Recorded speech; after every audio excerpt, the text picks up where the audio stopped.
good. Hello, everyone. Welcome back to X-rays, where we take a look at industry evolution through the eyes of those creating change and innovation. I'll be your host, Rosalie, for this online show where we'll discuss and learn the latest, most exciting developments from industry leaders, pioneers, and innovators who are shaping the future. Today, we'll be speaking with Friedhelm Best. He's the founder and interim manager of Best Inter, a cross-border interim management company. Through his company, Friedhelm aims to grow the Mittelstand in Asia Pacific and empower organizations to enter new markets.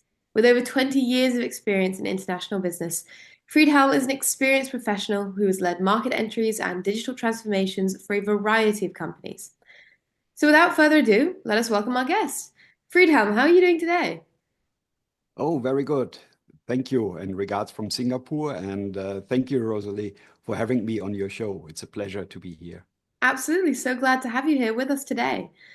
So, I would love to start off by you just giving us a bit of an overview of Best Inter, and perhaps what problems does Best Inter address? Yeah, right. This question I was in my head before I started the business. And I thought about, okay, what is a customer needs operating a subsidiary in Southeast Asia and specifically customers where the headquarters is in Europe? So I made an assessment and run several interviews. And I remember one German CEO who was in Southeast Asia with a business delegation. And he explained to me that they are struggle to grow their business in Asia Mm, and was due to a lack of resources in their own organization to understand the cultural behavior or the cultural alignment between their headquarter and their local organization.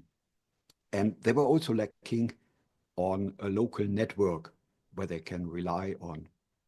And that was an eye opener for me. Why I thought, okay, that's a business model what I can fill in.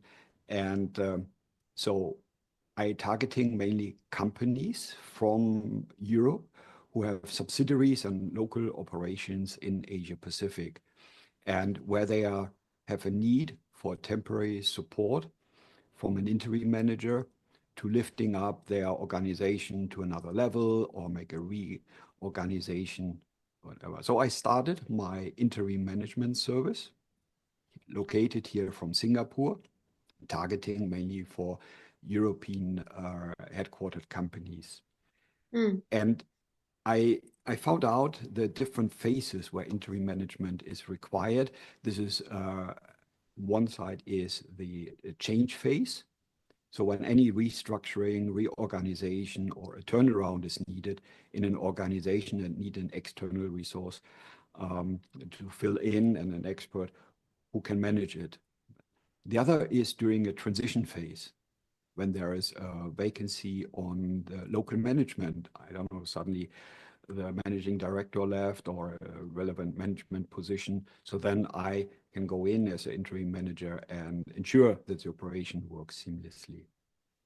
And the last case is when it comes to execution of any growth strategies or any initiatives where digital transformation is needed in a local organization, where I'm going in and act, let me say, like a project manager to run this. So that's what we are offering based on the customer needs. mm. That sounds really fantastic, and it sounds like you're, addressing a gap in the industry as well. So I'd love to know a bit more about what you do at Best Inter. Can you describe a typical interim management project for us? Yeah, sure.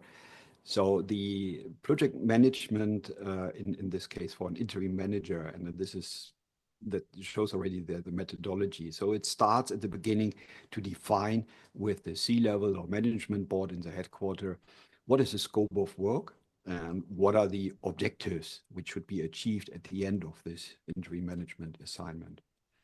When that is done, I start my preparation already before the first day really acting in the company at the customer side, is prepare myself with what is the environment, the business, the market environment of this customer. And when I start in the organization, it's immediately linked up with the local management to understand their needs, their expectations, and yeah, where the pain points are, and get also them aligned on the goal of this interim management assignment. And I start in parallel also the analysis of the business situation and the financial situation of the customer. So that shows also is it different to a permanent employment of a manager where a long-lasting onboarding is required. An interim manager starts immediately to work and to execute them.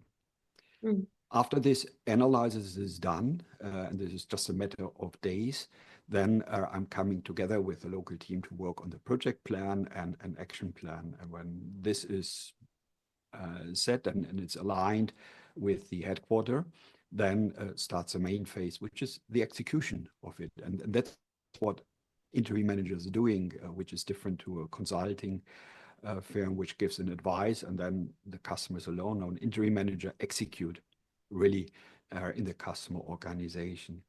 Mm. When it comes to the end of the assignment, it's not just leaving there, it's the goal is that it continues in the customer organization. So it's not depending on the interim manager.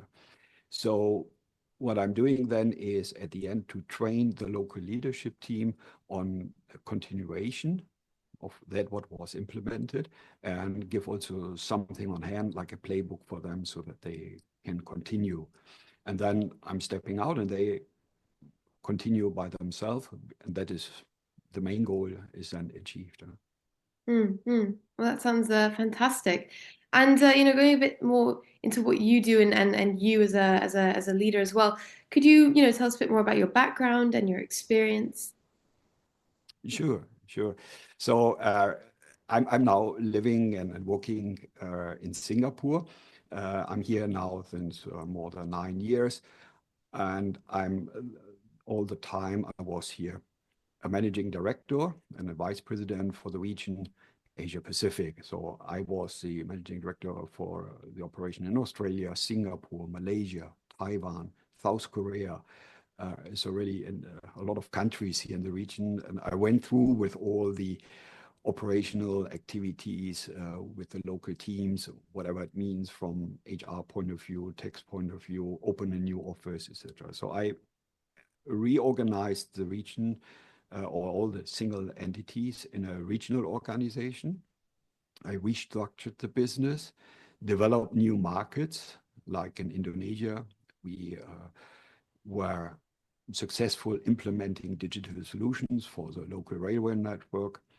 We were running digital transformations for customers here in the region, which, by the way, they are really very open here, the market for such solutions.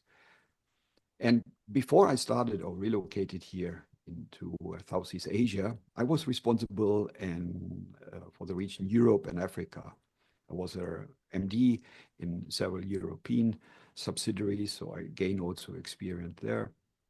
And I was leading, before that, a global key account management organization for various vertical markets.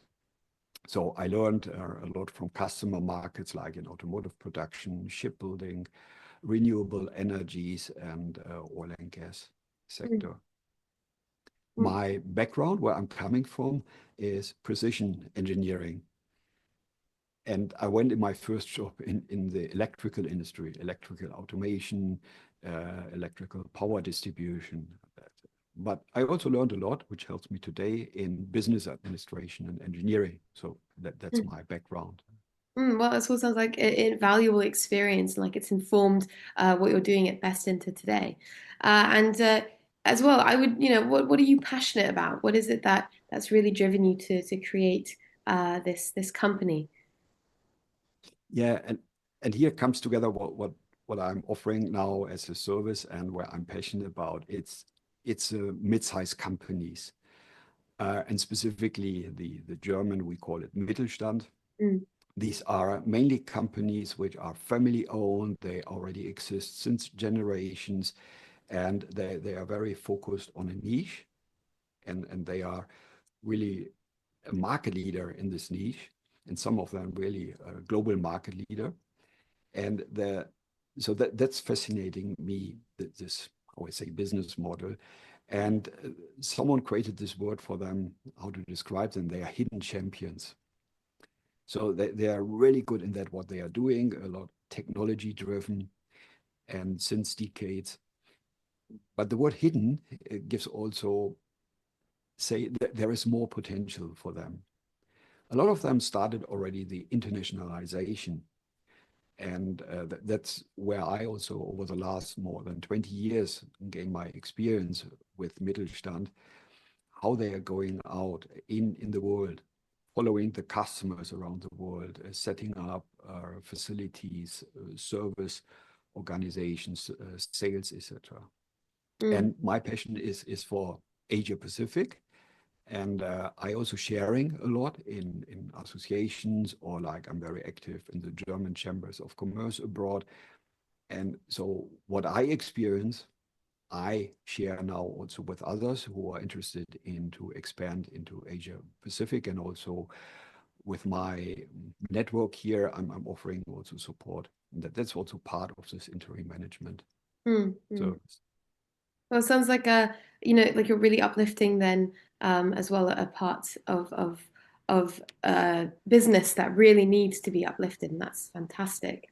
And I'd also like to know, what would you say is so attractive about Asia Pacific for SMEs? Is there any specific parts of it, or about the industry that really calls out to them?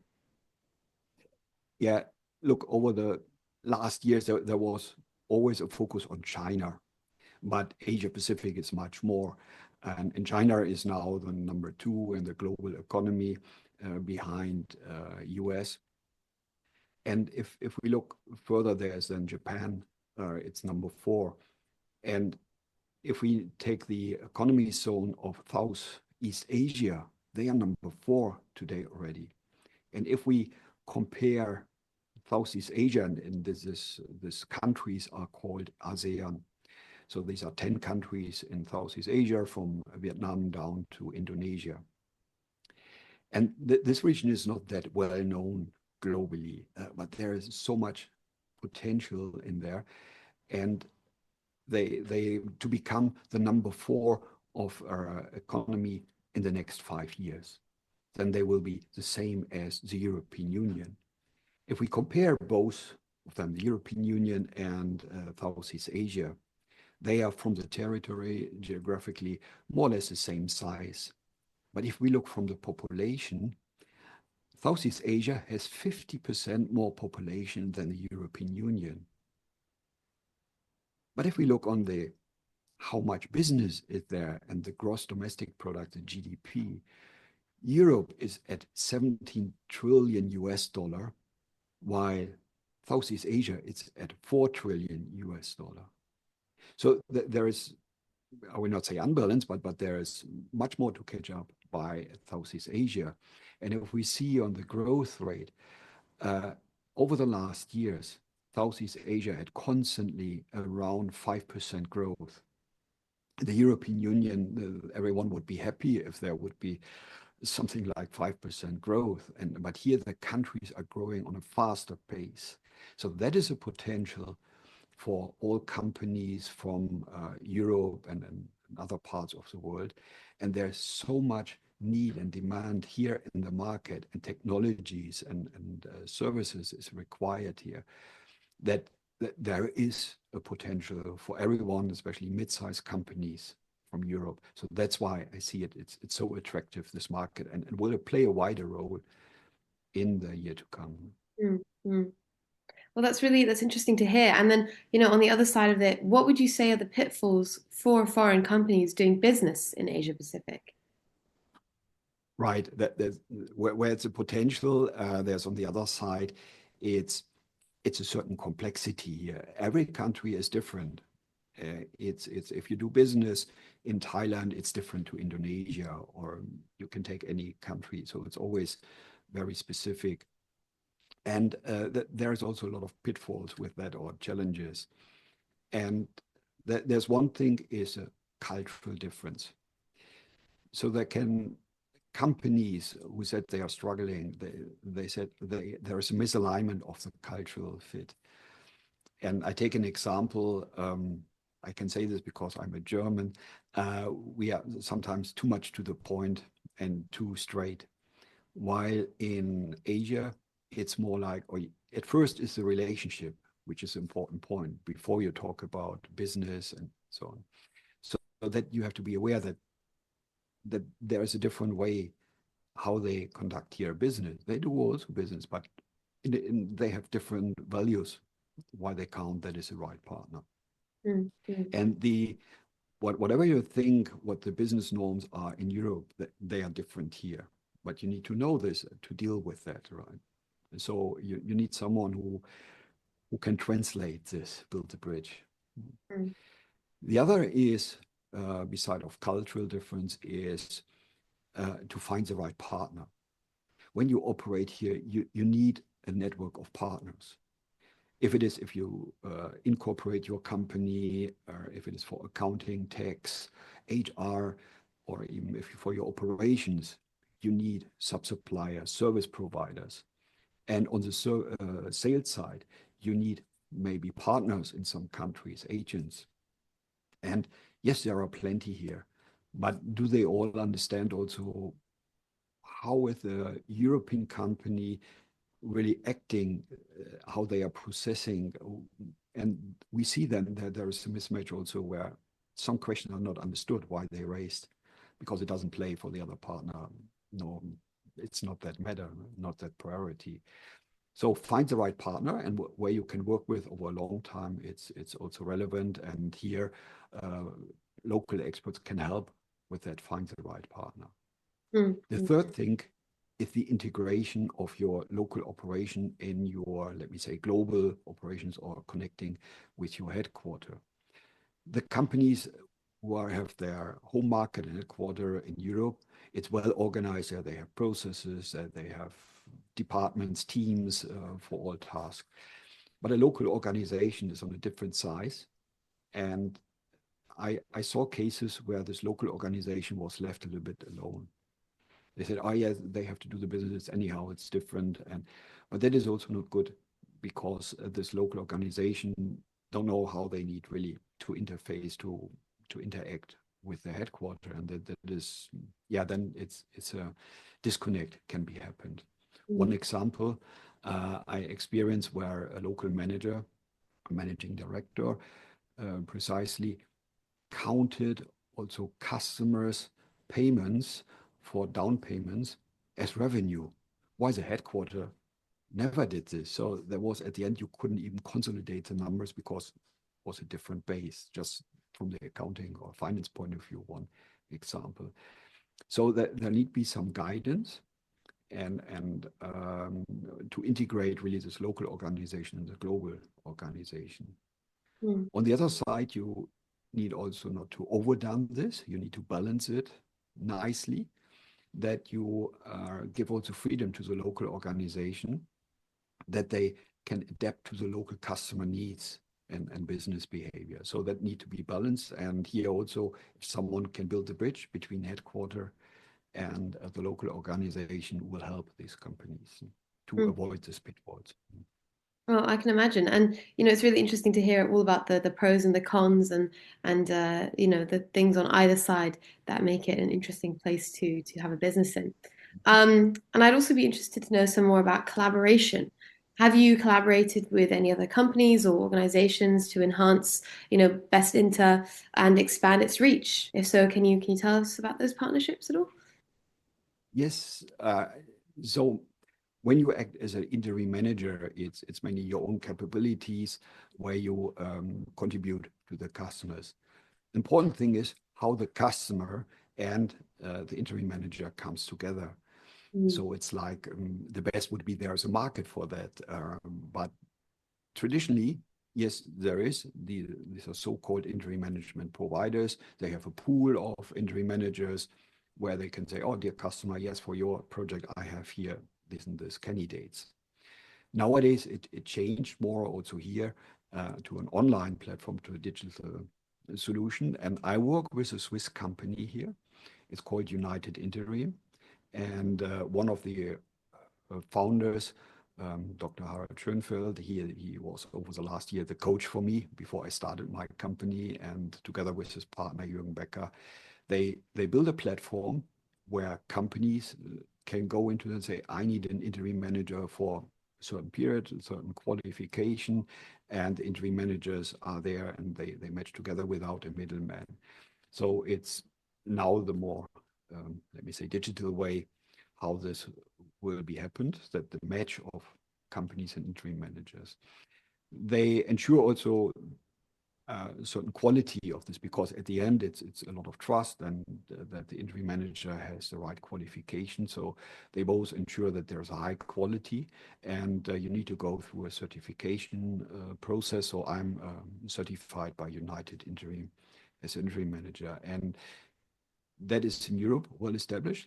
It's not so much known in Asia, and so why I'm now the ones also in there this collaboration covering Asia. Well, that's all really interesting to hear about. And thank you so much for talking to us today, Friedhelm, all about Best Inter and the interim management services that it offers, and the work that it is doing to bring the Mittelstand in Germany, to a new place. So thank you so much. Thank you, Rosalie, for having me as your guest, and regards from Singapore. Absolutely. And to our listeners at X-Rays, thank you for tuning in. I'm your host, Rosalie, and I'll see you next time.